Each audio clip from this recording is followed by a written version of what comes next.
possible de présenter de façon un peu simplifiée le processus judiciaire dans le cadre du traitement d'une infraction pénale.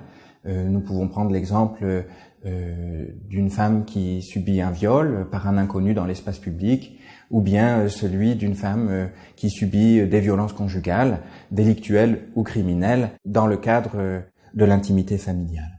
Lorsqu'une femme se rend dans un commissariat ou une brigade de gendarmerie, elle est d'abord entendue par les policiers et les gendarmes. Ensuite, elle va être conduite, dirigée vers les unités médico-judiciaires où on va pouvoir à la fois recueillir des éléments qui permettent de constater l'infraction, des éléments corporels par exemple, et évaluer l'interruption temporaire de travail que nous appelons l'ITT et qui permet d'évaluer la gravité de l'infraction et le préjudice. L'ITT permet à la fois de déterminer la qualification de l'infraction et à la fois de déterminer le préjudice subi par la victime. Les deux sont liés.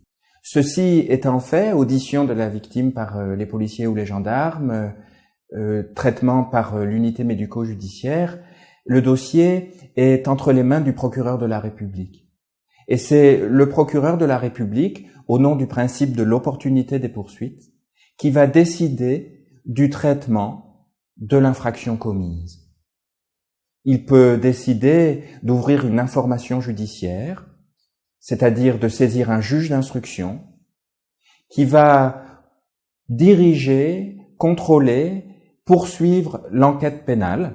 Et en général, le juge d'instruction est saisi pour les affaires les plus graves, les crimes, ou les affaires les plus complètes, qui nécessitent des investigations à poursuivre. Mais le procureur de la République peut aussi, selon les cas, décider d'un autre traitement de l'affaire. Il peut par exemple décider de poursuivre l'agresseur devant le tribunal correctionnel, s'il s'agit d'un délit, dans le cadre de la procédure de comparution immédiate.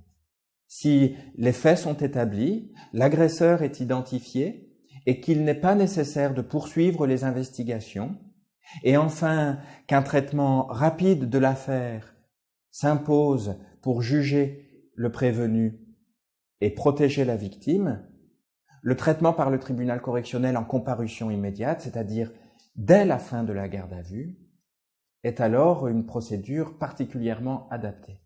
Entre ces deux voies, la saisine du juge d'instruction et la comparution immédiate, d'autres procédures qui se déroulent dans un temps intermédiaire, plus long que la comparution immédiate, moins long que l'information judiciaire, vont aussi permettre de prendre des mesures avant le jugement de l'affaire par le tribunal correctionnel.